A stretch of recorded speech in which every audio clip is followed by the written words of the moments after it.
journey. Won't you come along with me? Hi, I'm old. This month, May of 2025, I will be 58 years old, which is not really that old, and I don't feel old, and I don't want to be old. So I'm at this point in my life where I don't have a whole lot going on. My kids are all grown, and by God's grace, I'm healthy, and I don't have to work, and so I have a lot of time on my hands, and I want to keep learning. But I've been playing the piano my entire life. I started when I was about 6 years old. And I want to take you all on a journey with me. When I was about 10, I took lessons from a man named Mr. Boat, who actually just lived down the road from where I live right now. And he was 70 in the 70s, so he was probably born around the turn of the century. And he had my mom buy this book, Mastering the Scales and Arpeggios, James Francis Cook. And this was published in 1913. Well, when I was 10, I'm not going to read everything in this book. I just went through the scales that Mr. Boat had me go through. I certainly didn't do this whole entire book. But as I got older, I thought, just recently in the last year or so, I actually read this book. And I'm convinced that back in the day, I think people were in some ways much smarter, probably because they had to put a lot more time and energy and effort into creating a book like this. And I thought I would take people on my channel on a journey from this book, something I've always struggled with, which is velocity in playing and fluidity. And I'm going to explore this section called Developing the Greatest Possible Velocity. There's something about this that seems almost impossible. Now, back in 1915, you couldn't really go on YouTube and find proof that you could go as fast as this is telling you that students, the pupil can go. But it is saying that you can get up to quarter note 208 beats per minute for not 16th notes, but double 16th notes, which seems to me almost humanly impossible. And this is where you, the viewers in the comment section, can maybe help me find any videos on YouTube of people actually playing as fast as this is recommending people or saying that people can play. Now, I've been working on this for a little while, and I've barely been able to break past 140 beats per minute as just one group of 16th notes. So in a minute here, I'm going to show you where I'm at. And I'm going to be posting videos of my progress as I work this page right here. Everything it tells you to do on this page.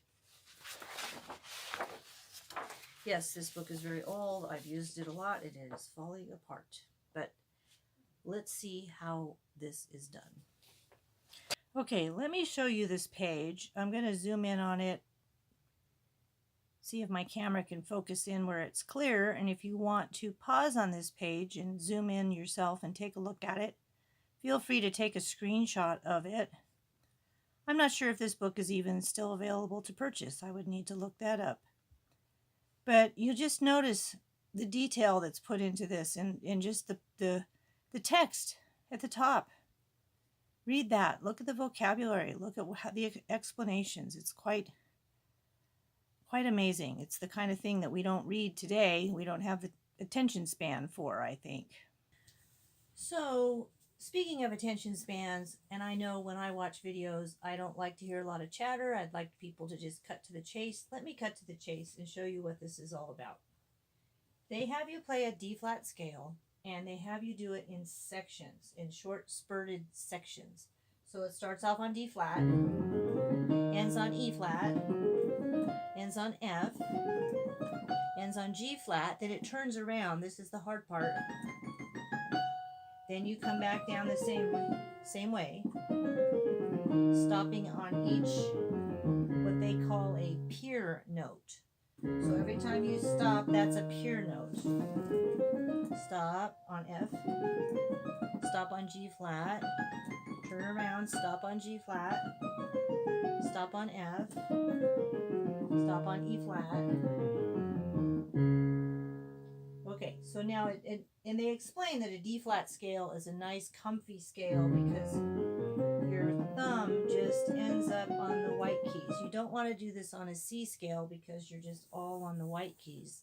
That's actually one of the more difficult scales to play is a C scale, and ironically we start students with the C scale, which actually doesn't really make sense.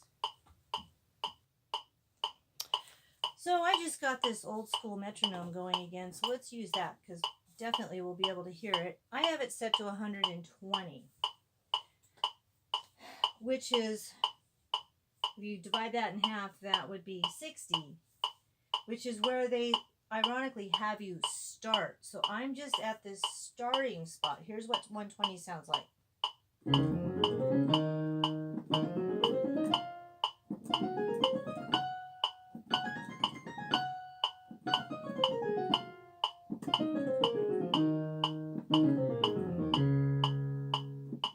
That's 120. So I can do that in spurts at 120 quite easily. Now I'm going to try to do it all in one shot. Ready, go.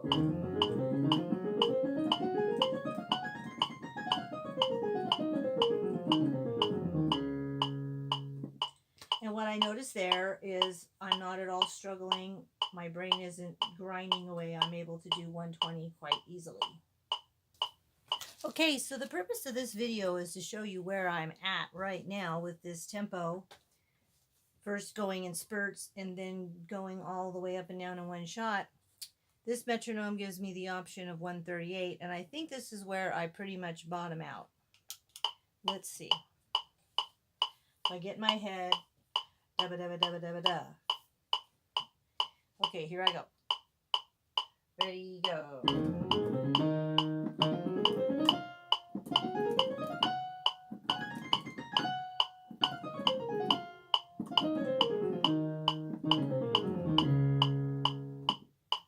Now, if I'm self-aware, I paid attention to what I did, and I noticed that I struggle a little bit to do this turnaround. See that?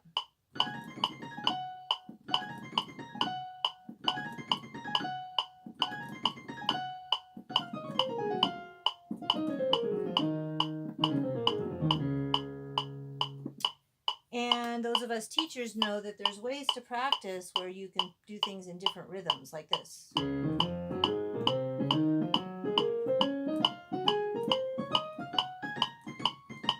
That forces you to go double fast, but in very short spurts. Or that's a little bit harder. I've always struggled with that one. Now, this is still 138. I'm going to try to do this all in one shot, and I have a feeling it's not going to go too well, but I will try. 1, 2, ready, go.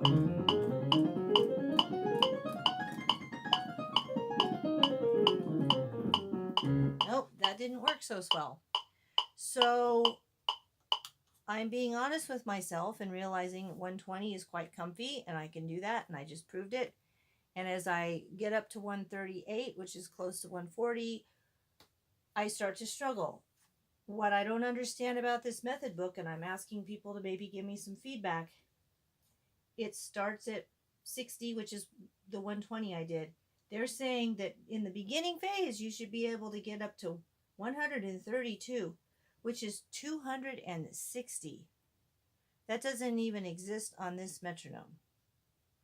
Maybe I'm interpreting this wrong, but it's telling you a quarter note and basically eight notes between those quarter notes and getting up to 132 and eventually 208. So this is the journey I'm on. I'm going to be exploring this, and I will upload videos maybe once a week or so to kind of see how I'm doing in the progress of this little journey. People go on weight loss journeys. They go on lots of different journeys on YouTube. This is going to be how fast can I play the scales? Can I actually achieve what this book from 1915 says that all people can achieve? Gonna take a piano playing journey. Won't you come